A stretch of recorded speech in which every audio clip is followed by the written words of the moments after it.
На База ТВ время новостей. Здравствуйте. Сегодня в выпуске. Она осталась верной Абхазии даже вопреки смерти. 16 мая – День памяти Сарии Лакоба.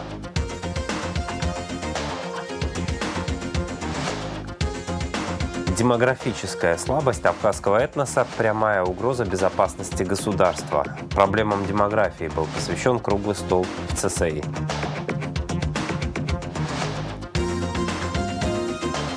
Дело направлено на новое рассмотрение в ином составе. В арбитражном суде рассмотрели иск ООО «Самшитовая роща» к Кабинету министров, СГБ и Госкомимуществу. 16 мая – значительная памятная дата в истории Абхазии, связанная с легендарной женщиной Сарией Лакоба, женой первого главы правительства Абхазии Нестора Лакоба. К ее 120-летию в Сухумском сквере имени Сарии Лакоба у памятника жертвам политических репрессий в Абхазии состоялась церемония возложения цветов. В ней приняли участие исполняющие обязанности министра культуры Динара Смыр, члены Общественной палаты, общественные и политические деятели страны, представители научной и творческой интеллигенции.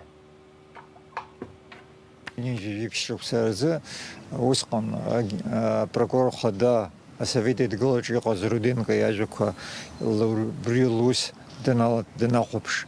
Ирей хударья пхус багазер голуб. Бри хдрузру Бруденко хазу прокурор хадаускан. Нюрнберг процессе же Совет идеологии хатарнакан. Уим бесез и махасез шартвер езгыз нацистскими пригуза ацкиураква гигазмыз. Ахубарт згир чарпшна Сария Лакоба лзи Сария Лакоба лганах ими пригузги и чарпшна нахопш и хуидера бри хузба бакал зерглотубха. Хахгул багаге ябыргзи ахави хатал ларелас гдим ларге луисшеге лупшмаге лупшма юисшеге загиналцена убасхан пиам тачги ялзи зава загиризку уи харара хайна хгла дачбагакл дас харгла уи дараште рухозум изохо яхабихуи оджи иоиро атурух сахцо турух аус бирте яхтра загдим атурух يحنرتو أوراق حقي حرخروب حبخي قازا زبانا جزر أبستازر تدقو يقز بتوعكم تر يقز وزمدروزر يقز وزخوتنا بخاشة تر بيب شمور غلط أبري بحسي حدا كان سرا سجرزود نسكول شلك وصاحك استليفون يعني نسمو ببري وبري أرالتيت بسبزينا لك يعزز نبيكور قلن يعزز بحزبة بري أرا الشارع واربشنا الخاطة دلم تيزيت وبري أرجع أرى كل خلق ندز عمد كشل شو مغزر درونا زند عمد كترت ونبرا لرجيبورات تزنح بس حخيت وياش زرق خباكرت كارت اختكز كعميت الزارت ونرعيدها دلم تيزيت لبشمة وبري يانا وبري بلبسات جلم تيزيت الخاطر ما صار ياوزمي وبري أري غواز حرداري يتيجي ترجعني يتيجي وادر درود غزر استخوب سرا. الله الخد ساكت يا حالة زكاة نو ويش ما خمسة دادونيش وسيس لاريلوشز زلشو دونيش ما تجيب دارتها وي عقوم تدود زيالر بش زادو حد شيء نبي حد واحد حاز كل عبسو دو حد كل ترى حاز تشارجو كل الخد ساكت يعني بشيت للي بشيقو أوان قلوب عجل الكرجة عجل الكوجيتش يرنروا بحق نروا يشقو تغني قلنا أجار يسخب شو أجار وزني نروا.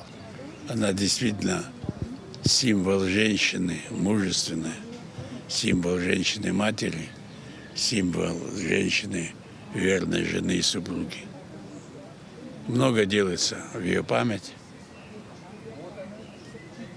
Предполагается строительство памятника в ее честь. Музей Лакоба, который сейчас приходит к завершению, его новая реконструкция, которая была в квартире музея Нестора Лакоба. Кстати говоря, когда-то я был один из тех, кто руководил работами, связанными с организацией музея. И все материалы собранные там.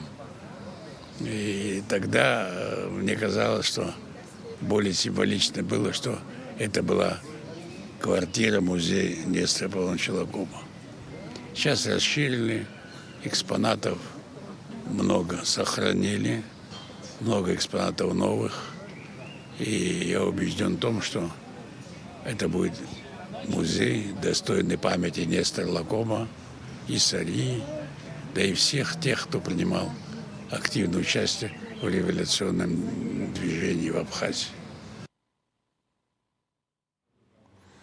В Абхазском государственном театре имени Самсона Чанба состоялся памятный вечер, посвященный стойкости и героизму Сарии Лакоба, которая ушла из жизни в возрасте 35 лет, ровно 85 лет назад.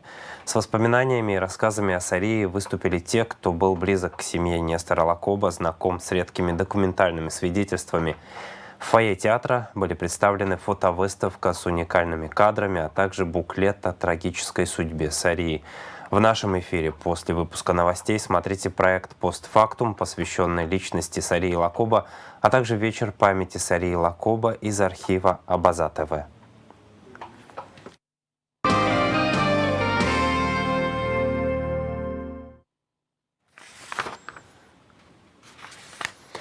В целях популяризации авиационных профессий, а также представления открытых вакансий международного аэропорта Сухум 16 мая в администрации Ачимчирского района прошла встреча руководства и сотрудников аэропорта с жителями города и района. Эксплуатация аэропорта предполагает большое количество рабочих мест по различным направлениям и специальностям, как требующим высокой квалификации и опыта, так и без опыта работы. Представители аэропорта рассказали о вакансиях, требованиях к кандидатам, а также ответили на все интересующие вопросы кандидатов на вакантные должности. На сегодняшний день в международный аэропорт Сухум требуются водители пожарных автомобилей с водительским удостоверением категории Б, С, спасатели со средним полным общим или средним специальным образованием, фельдшеры в здравпункт со средним специальным образованием, а также инспекторы по охране объектов, специалисты технических специальностей, инженеры, электромонтеры, слесари и другие. Международный аэропорт Сухум приглашает всех желающих, кого интересует трудоустройство в авиапредприятии, обратиться по адресу город Сухум, улица Джоно, 64 или телефон +7 940 713 58 97 или 722 20 40. Информационный центр президента Абхазии открылся в Сухуме. Он создан для оперативного информирования общественности по самому широкому кругу актуальных вопросов. Также в центре будут заниматься сбором, анализом и доставкой информации до общественности во взаимодействии с пресс-службами всех министерств и ведомств республики. Об этом Обснепресс рассказала координатор центра Милана Цвишба. Проблемам демографии был посвящен круглый стол, который прошел в четверг в Центре стратегических исследований при президенте Абхазии. Демографическая слабость абхазского этноса является прямой угрозой безопасности нашего государства. В этом убежден директор ЦСИ Вячеслав Чирикба. Ни для кого не секрет, что демографическая ситуация в Абхазии является весьма сложной. У нас много проблем, но это одна из приоритетных проблем, естественно, и поэтому мы должны о этой проблеме говорить и искать пути из выхода из нее. Хотя у нас маленькое государство, даже большие государства имеют огромные проблемы в области демографии.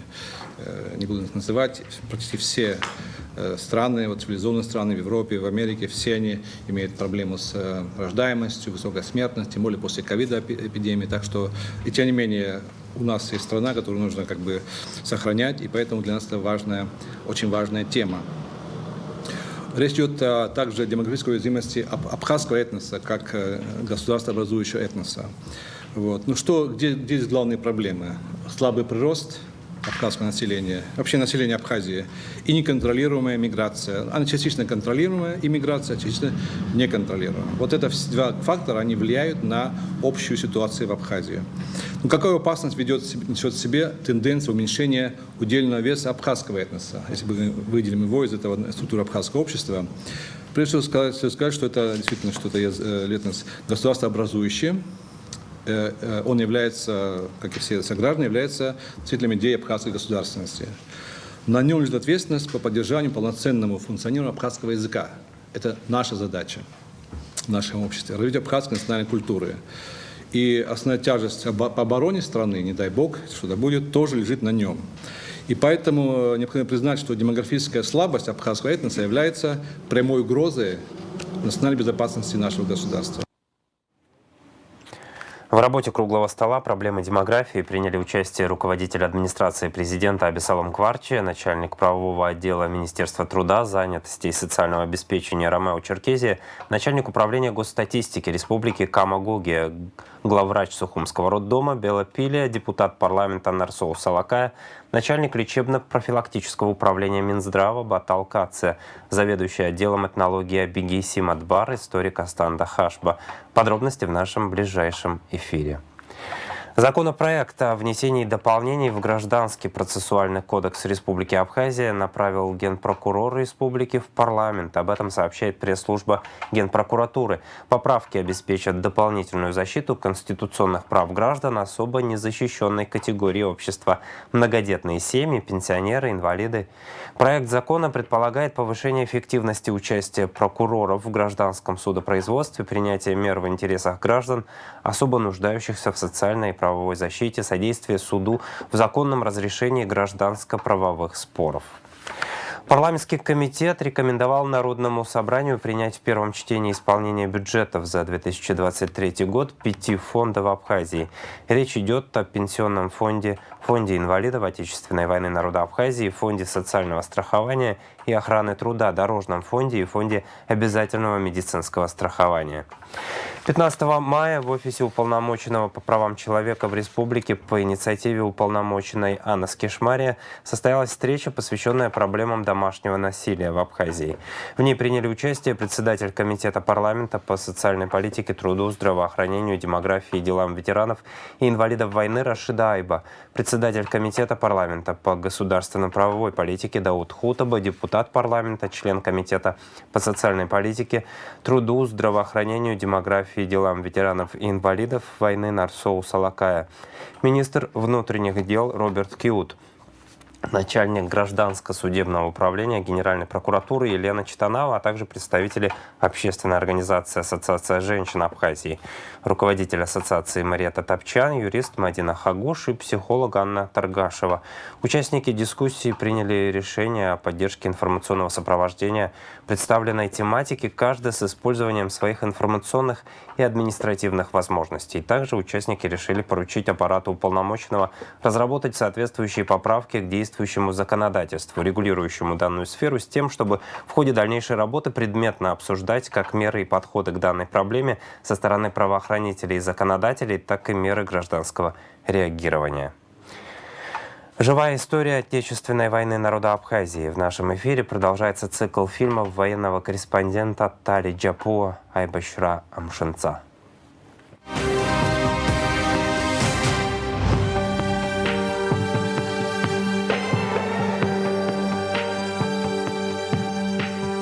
Май Вейза, Удоута.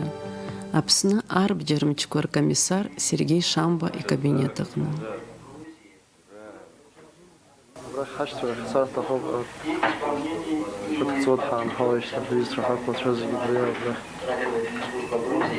Родила Франция сейчас поход, наибольший Угант.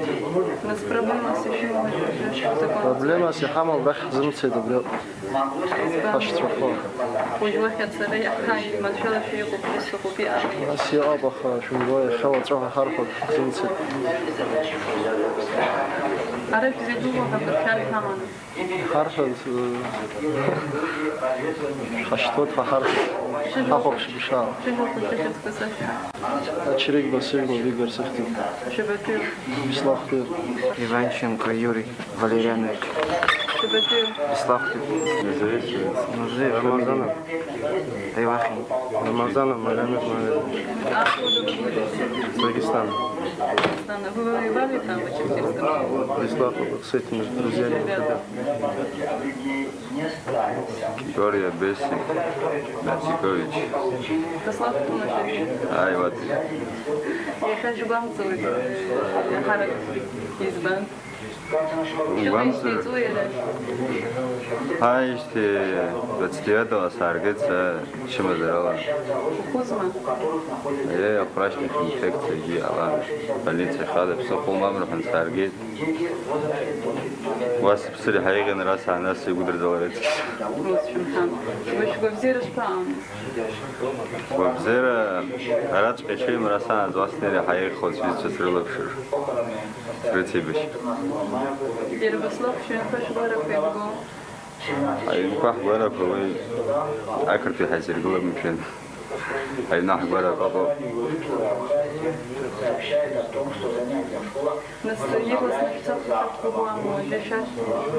Раз гак другого дыхала троха хаила сница. Сестрам решался. А так глаза щелкают. Сестрам загиш хаштот рахот фак другого дыхала троха да и бише гарце гегу. А приколочку сейчас таких хузуром арахия. Сиги хуния казроб. شعب وجرمه فيديو بخاطر تخوب ريز تريد غير تخوب دبر شيزو تاش تويجر شيزو هيز حال شبازي حبر شعب سيجي برتيا غوز غير رلي شباز رين كاي ميلان يرب ني بني تدا كرت ويزي بنا سرا غور دوال نزلانو قوي لا تتجي نفاح يلا بغرض كرتسخ حمل حلاز شو بزغي وليش كبشلو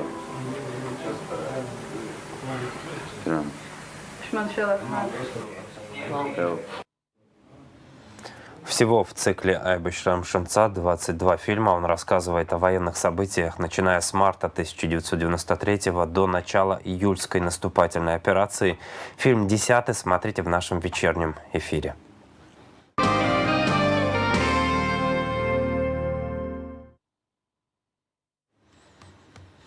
Администрация Сухума приобрела 2 машины скорой помощи для столичной станции скорой. Смотрите материал пресс-службы ведомства.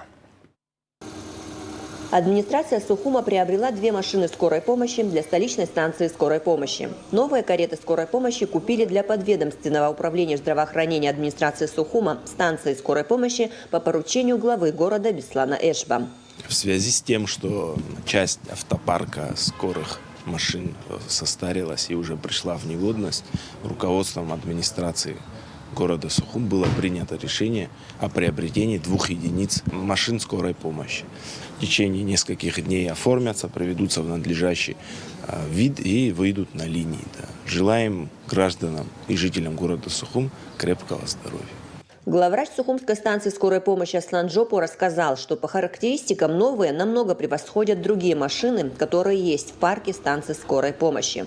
Карета скорой помощи на базе легковых автомобилей. По характеристикам о них можно сказать, что они обеспечены кислородной системой, необходимым инвентарем в салоне.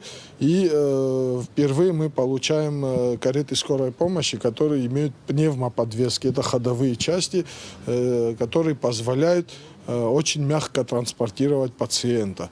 Хочу сказать благодарственные слова в адрес мэра Беслана Федоровича, в адрес заместителей, помощников его, которые нам в трудную минуту помогли, потому что наш парк уже практически устаревший. Мы, получив уже новые машины, будем уже начинать списывать старые, потому что на них практически уже невозможно было работать. Теперь в парке станции 5 машин скорой помощи. По словам главврача Аслана Джопо, это позволит формировать больше бригад для выезда к больным. Амрамич Алексея Гухава, пресс-служба администрации города Сухум. Отменено определение суда первой инстанции от 16 февраля, и дело направлено на новое рассмотрение в ином составе. В арбитражном суде Абхазии рассмотрели иск ООО «Самшитовая роща» к Кабинету министров, Службе государственной безопасности и Госкомимуществу. Подробности у Элеоноры Гилаян.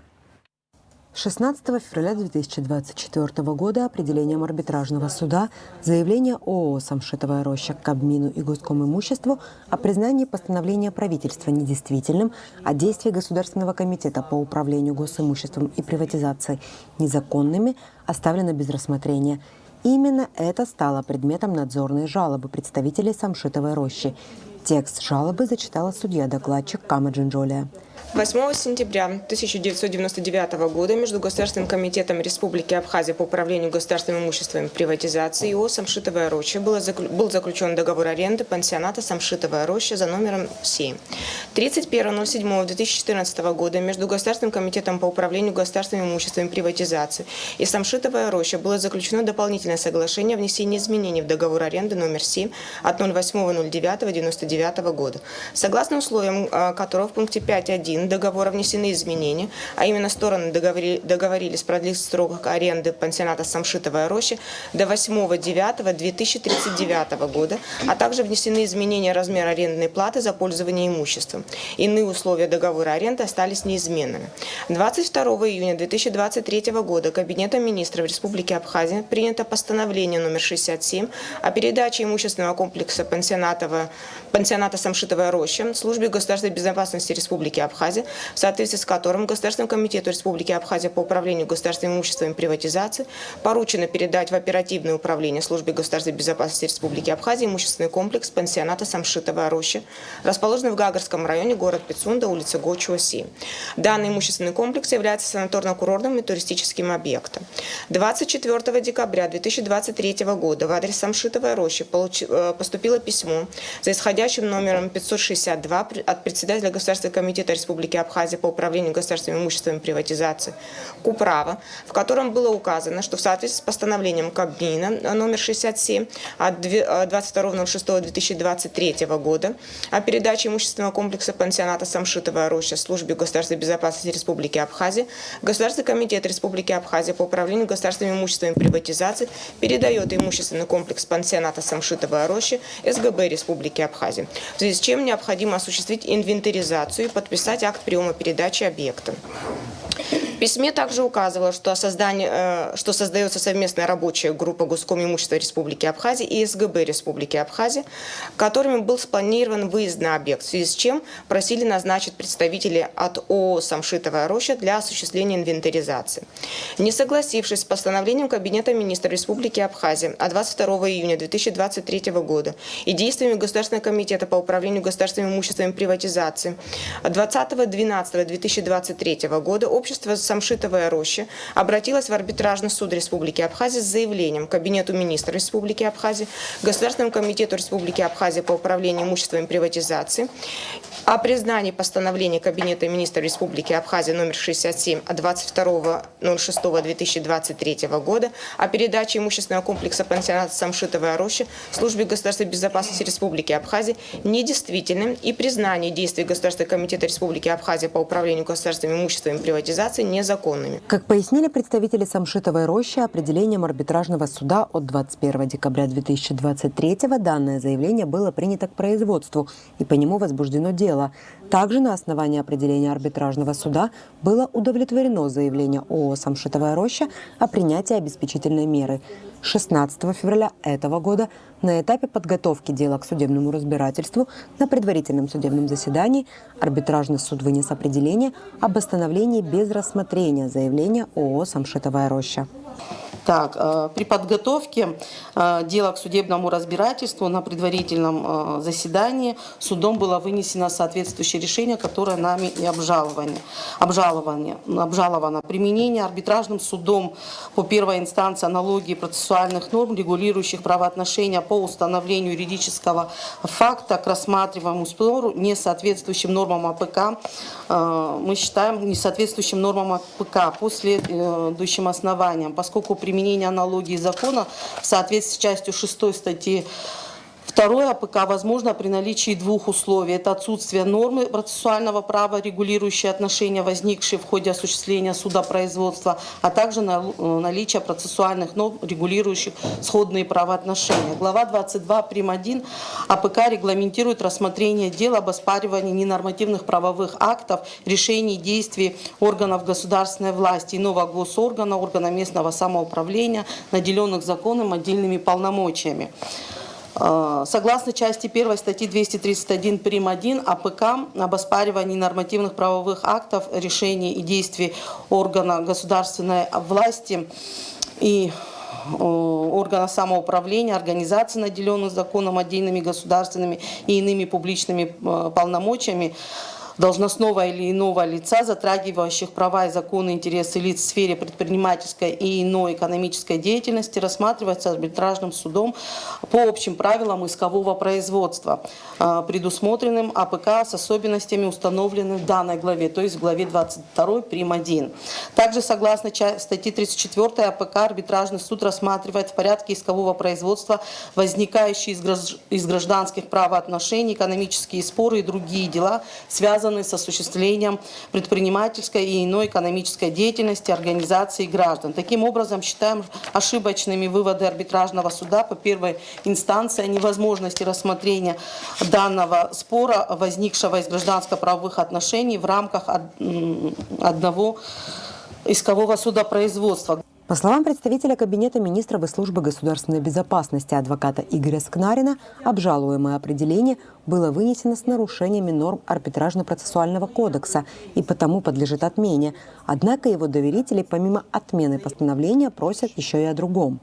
Это касается незаконного применения, полагаю, что незаконного применения аналогии права и ссылок на статью 209 Арбитражно-процессуального кодекса Республики Абхазия, а также незаконного применения аналогии закона со ссылкой на статьи 195-208 Гражданского кодекса Республики Абхазия. В своей надзорной жалобе заявители ООО «Самшитовая роща» просят Президиум Арбитражного суда Республики Абхазия отменить определение от 16.02.24 года со ссылкой на статью 304 Арбитражно-процессуального кодекса Республики Абхазия и просят передать дело для рассмотрения по существу в суд первой инстанции. Полагаю, что в нормах статьи 316 Арбитражно-процессуального кодекса Республики Абхазия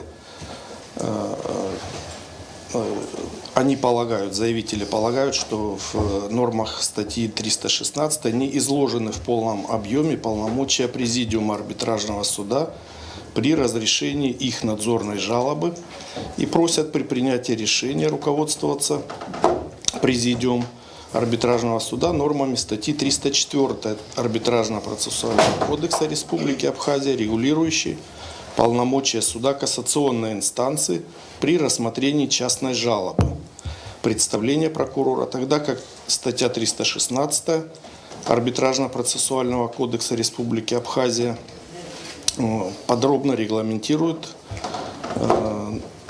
и имеет отсылочные нормы на статьи 309, 315 Арбитражно-процессуального кодекса Республики Абхазия, указаний на возможность ссылки на статью 304 Арбитражно-процессуального кодекса в ней не имеется.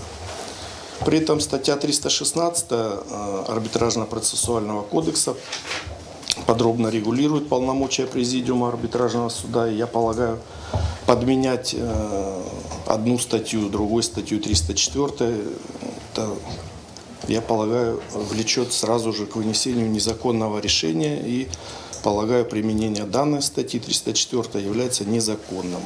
Кабинет министров Республики Абхазия, Госкомитет по управлению имуществом и приватизации, третья сторона СГБ в ходе предварительного судебного заседания при рассмотрении данного дела в суде первой инстанции просили в силу части 4 статьи 231 прим. 2 Арбитражно-процессуального кодекса Республики Абхазия отказать в удовлетворении заявленных требований без рассмотрения дела по существу в связи с пропуском без уважительных причин сроков обращения заявителя в арбитражный суд. В связи с этим, считая доказанным представленный в арбитражный суд письменными доказательствами факт пропуска заявителя без уважительной причины сроков обращения в суд, в соответствии с частью 4 статьи 231 прим. 2 АПК Республики Абхазия, в соответствии с полномочиями, представленными Президиуму арбитражного суда частью 5 статьи 316 АПК РА, просим отменить определение арбитражного суда от 16 февраля 2024 года, направив дело на новое рассмотрение в ином составе суда и по возможности, не передавая его, отменить данное определение и в удовлетворении заявленных требований в связи с пропуском без уважительных причин сроков обращения в суд производство по делу прекратить. После того, как судьи задали сторонам уточняющие их позиции вопросы и законные им основания, Президиум арбитражного суда удалился в совещательную комнату. Решением арбитражного суда отменено определение суда первой инстанции от 16 февраля, и дело направлено на новое рассмотрение в ином составе. Элеонора Гилая, Сасрыкуа Гуха, Абаза ТВ.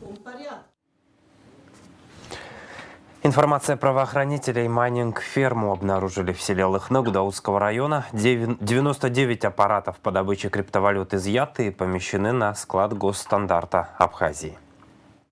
Аппараты по добыче криптовалюты в количестве 99 единиц обнаружены сотрудниками Управления экономической безопасности и противодействия коррупции Министерства внутренних дел в результате реализации оперативной информации совместно со специалистами Государственного комитета Республики Абхазия по стандартам потребительскому и техническому надзору. Майнинг-ферма, принадлежащая Габле Риме Отаровне, функционировала в селе Лыхны Гудаутского района и была размещена на территории приусадебного участка частного домовладения по месту проживания владельца. Общая мощность незаконно потребляемой электроэнергии составила 277 киловатт-час. Оборудование по добыче криптовалют конфисковано и помещено на склад Госстандарта Абхазии. Аппараты для добычи криптовалют изъяли и на таможенном посту ПСОУ. Сотрудники отдела по борьбе с контрабандой и таможенными преступлениями поста досмотрели автомобиль Mercedes-Benz S320 под управлением гражданина Абхазии Дейнеки. Машина направлялась из России в Абхазию. В верхней части приборной панели автомобиля были обнаружены 3 аппарата для майнинга Whatsminer M20S. Аппараты изъяли, материалы дела направлены в отдел дознания и таможенных расследований ГТК. Крымские ученые нашли в Абхазии исток самой короткой реки в мире. В рамках научной экспедиции крымские ученые нашли 5 пещер на территории Республики Абхазия. В 2 из них обнаружены подземные реки. Пещеры находятся в Гагарском районе Абхазии. Пока им присвоены порядковые номера, название у них общее с ближайшим населенным пунктом Джарназ. Ученые уже обратились к Абхазии, к руководству республики, чтобы топонимика соответствовала еще и традициям страны. Послесловие концерту Государственная хоровая капелла Республики Абхазия с большим успехом выступила в ходе гастрольного тура в российской столице. Завершил абхазский коллектив свои гастроли 15 мая на сцене Московского центра современной музыки «Тон». Полное выступление Государственной хоровой капеллы Республики вы могли видеть накануне в прямом эфире Абаза ТВ. Дорогие друзья, здравствуйте. Мы за кулисами Центра прототипирования, Центра современной музыки и исполнительских искусств «Тон» сейчас. Там продолжается вторая часть уже в дружеском формате замечательных гастролей Государственной хоровой капеллы Республики Абхазия в Москве и впервые на сцене Центра «Тон». Конечно же, эта программа одухотворена в первую очередь блистательным исполнением духовной музыки, но не только. Мы рады искренне друг другу дружески, потому что уже знаем друг друга много лет. И честно скажу, вот в таком варианте, в таком формате, даже на нашей камерной современной сцене выступление было отменное. Выступление прозвучало в живой акустике, в аутентичном характере и формате. Чувствуется рука мастера, знаменитого человека по имени Надар Чанба, настоящая рука мастера. И участие в этой программе маэстро Александра Владиславовича Соловьева тоже не случайно. И я могу сказать, что два дирижера, два маэстро работали в едином ключе. И голоса каждого из артистов хора всерьез были услышаны. А это самое главное. Мое искреннее пожелание – творить, дерзать, жить и дарить свое искусство многочисленным благодарным поклонникам. А госансамбль «Кавказ» выступит на Шолоховской весне. Каждый день мы готовимся к предстоящему выступлению, ежедневно оттачиваем каждое движение, чтобы достойно выступить на Всероссийском литературно-фольклорном фестивале перед ростовскими зрителями, сказал директор ансамбля Омар Тарба. Фестиваль пройдет с 24 по 26 мая в Ростове-на-Дону. В пресс-центре «Спутник Абхазия» прошла пресс-конференция, посвященная проведению ежегодной акции «Ночь в музее». Участие в ней принимают главный хранитель фонда Абхазского государственного музея Жанна Гурджо, директор Государственного музея боевой славы имени Владислава Арзенба Мзия Бея и директор литературно-мемориального дома музея Гулия Светлана Курсая. Посещение музея боевой славы в Сухуме нужно включить в туристический маршрут, считает директор музея Мзия Бея. По ее словам, гости республики после посещения музея часто признаются, что не знали об истории Отечественной войны народа Абхазии. Приходят к нам туристы, и знаете, когда они ознакомятся с нашими экспозициями, с нашей историей, порой бывает, даже частенько, что они выходят со слезами на глазах. Мы столько не знали о вас, мы знали по другим источникам информацию о вашей стране, о вашей войне. И они выходят со слезами на глазах и обнимают каждого из нас и благодарят. Это для нас очень значимо, потому что люди проникаются в нашу историю, чем хотелось бы еще больше привлечь их и включить в наш музей именно в централизованный туристический маршрут. Мы об этом запрашиваем уже несколько лет. Хотелось бы обратить внимание на эту проблему. Спорт. Накануне в Гагре стартовал 14-й международный турнир по футболу среди ветеранов на Кубок памяти первого президента Абхазии Владислава Арзенба. Первые игры показали, что команды упорно борются за победу и никто не намерен уступать.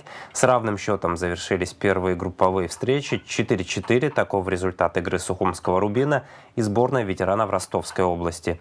Эрцах и Медведь Пятигорский Нарзан отправили в ворота друг друга по одному мячу. Турнир продлится до 18 мая, и вся борьба еще впереди. Нестор Аристава стал серебряным призером 11-го международного турнира по дзюдо «Кубок Юртова» среди юношей и девушек 2008-2010 годов рождения. Турнир прошел в белорусском городе Гродно с 10 по 12 мая. Нестор выступал в весовой категории до 55 килограммов. Об этом сообщает пресс-служба Госкомспорта. Сейчас о погоде.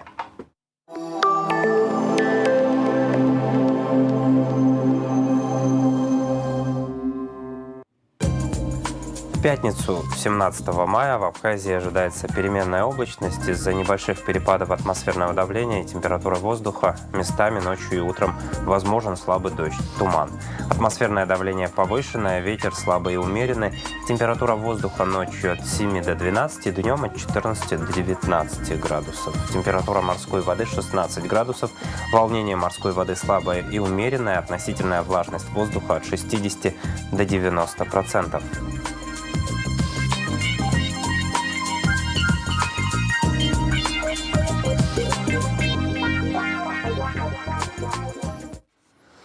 На этом выпуск завершен. Следите за развитием событий вместе с нами. До новых встреч в эфире.